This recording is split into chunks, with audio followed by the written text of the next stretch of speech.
নমস্কার, রসনার বাসনাতে আপনাদের একটা নতুন রেসিপি করে দেখাবো। এটা জন্মাষ্টমী স্পেশাল গোপালের জন্য সম্পূর্ণ নিরামিষ স্পঞ্জ কেক।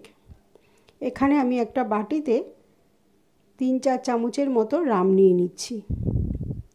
এর মধ্যে আমি সমস্ত ড্রাই ফ্রুটগুলো ভিজিয়ে দেব। আপনারা ভাবতে পারেন যে এখানে রাম কেন দিলাম। এখানে রামের পরিবর্তে আপনারা দুধ আর ভ্যানিলা এসেন্স 1 চামচ দিয়ে সমস্ত ড্রাই ফ্রুটগুলো ভিজিয়ে রাখতে পারেন। এখানে আমি রাম দিচ্ছি কারণ এই কেকটা রাম দিলে এটা নিয়মটাও এরকম এবং খেতে খুব টেস্ট হয়, তার জন্য কোনো রকম রামের গন্ধ আসবে না। এখানে আমি সমস্ত ড্রাই ফ্রুটগুলো 1 চামচ করে 2 চামচ, 4 চামচে 2 চামচ করে দিয়ে দিচ্ছি। এখানে আমি দিয়েছি কাজু, মোরব্বা আর টুটি ফুটি আর চেরি, কিশমিশ। আপনাদের কাছে যদি অন্য কোনো আরও ড্রাই ফ্রুট থাকে সেটাও দিতে পারেন। এবার এটাকে আমি সম্পূর্ণ আধ ঘন্টা ভিজিয়ে রাখবো এভাবে। চাইলে এটা আপনারা যদি সারা রাত ভিজিয়ে রাখেন তাহলে আরও ভালো লাগবে খেতে। আমি আধ ঘন্টা ভিজিয়ে রাখছি। এবার একটা অন্য বাটির মধ্যে আমি ছোটো এক বাটি মাখন নিয়ে নিলাম। এখানে যদি আপনারা চান মাখনের পরিবর্তে সাদা তেলও দিতে পারেন।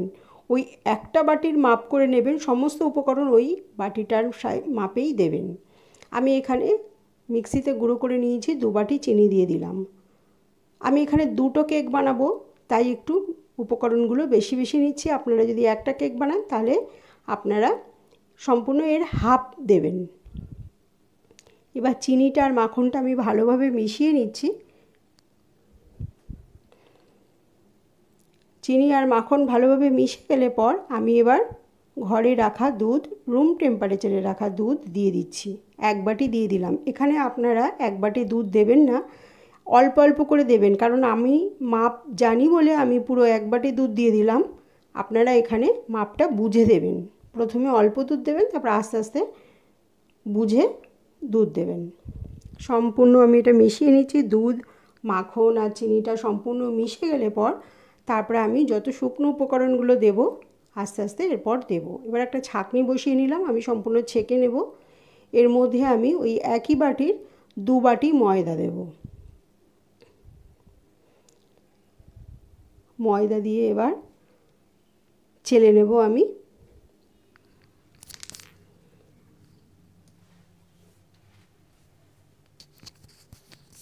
এবার এর মধ্যে আমি 2.5 চামচের মতন বেকিং পাউডার দিয়ে দিচ্ছি। আর দিচ্ছি কোকো পাউডার। যদি আপনাদের কাছে কোকো পাউডার না থাকে তাহলে কফিও দিতে পারেন। আমি ওই একই চামচে 2 চামচ কোকো পাউডার দিলাম, দিয়ে ভালোভাবে মিশিয়ে দেব। গুঁড়োটাকে ছেঁকে নিচ্ছি। যদি কোকো পাউডার বা কফিও না থাকে তাহলে যদি গুড় থাকে সেটাও দিতে পারেন কালারটা আসার জন্য। তবে গুড়টা যখন দেবেন বুঝে দেবেন, কারণ চিনির পরিমাণটা তখন কমিয়ে দেবেন, নাহলে বেশি মিষ্টি হয়ে গেলে খেতে একটুও ভালো লাগবে না। এবার আমি এইগুলোকে মিশিয়ে নেব মাখন আর দুধের সাথে ভালোভাবে। এটা সম্পূর্ণ নিরামিষ হবে, এখানে কোনো রকমের আমি ডিমের ব্যবহার করব না। একবার এভাবে বানিয়ে দেখবেন, কেকটা অত্যন্ত সুস্বাদু এবং সুন্দর হবে। ভালোভাবে মিশিয়ে নিচ্ছি। এবার এর মধ্যে আমি 1 চামচ ভ্যানিলা এসেন্স দিয়ে দিলাম, আর আমি এর মধ্যে আরেক বাটি ময়দা দেব। ময়দাটাকে চেলে নেব।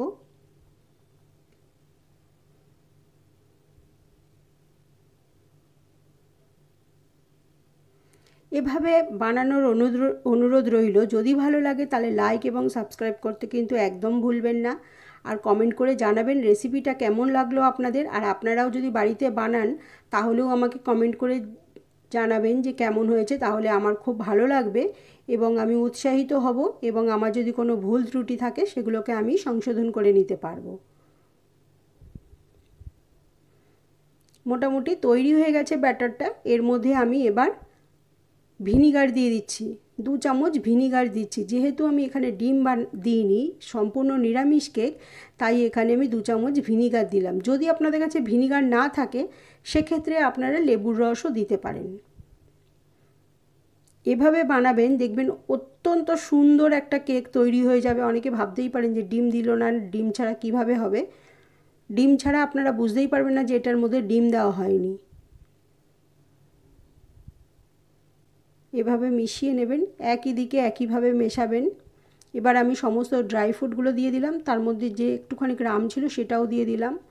এখান থেকে কিন্তু কোনো রকম রামের গন্ধ আসবে না, আপনারা বুঝতেই পারবেন না যে এটার মধ্যে রাম দেওয়া আছে। ভালোভাবে আমি সমস্তটা মিশিয়ে দিচ্ছি।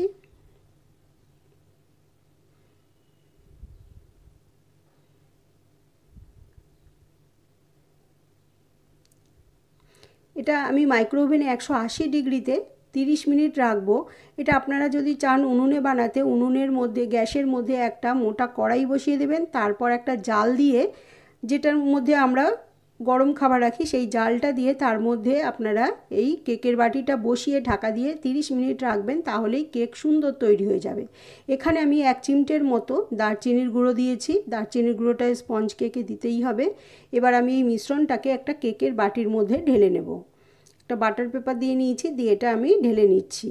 এভাবে এই একই সাইজের আমি 2টো কেক বানিয়েছি। এবার এটাকে উপর থেকে ড্রাই ফ্রুট দিয়ে সাজিয়ে আমি এটাকে ওভেনে দেব।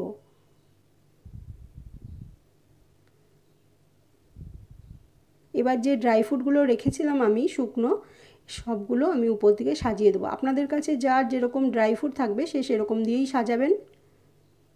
ড্রাই ফ্রুট দিয়ে সাজাতে হবে এমন কোনো কথা নেই, দেখতে ভালো লাগার জন্য, কালারফুল লাগার জন্য আমি ড্রাই ফ্রুট রেখে দিয়েছি কিছুটা বাঁচিয়ে, দিয়ে সবগুলো এভাবে সাজিয়ে দেব।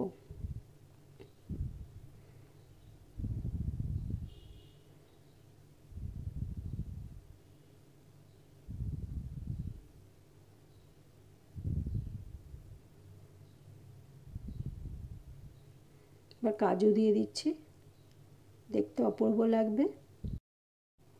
এবার এটাকে আমি ওভেনের মধ্যে দিয়ে দেব। ওভেনে দেওয়ার পর এবার ওভেন থেকে বার করে ঠিক এই রকম দেখতে হবে। যদি রেসিপিটা ভালো লাগে লাইক করতে ভুলবেন না। আবার দেখা হবে অন্য কোনো দিন অন্য কোনো নতুন রেসিপির সাথে। আজকে রেসিপিটা এই পর্যন্ত। সবাই খুব ভালো থাকবেন, সুস্থ থাকবেন।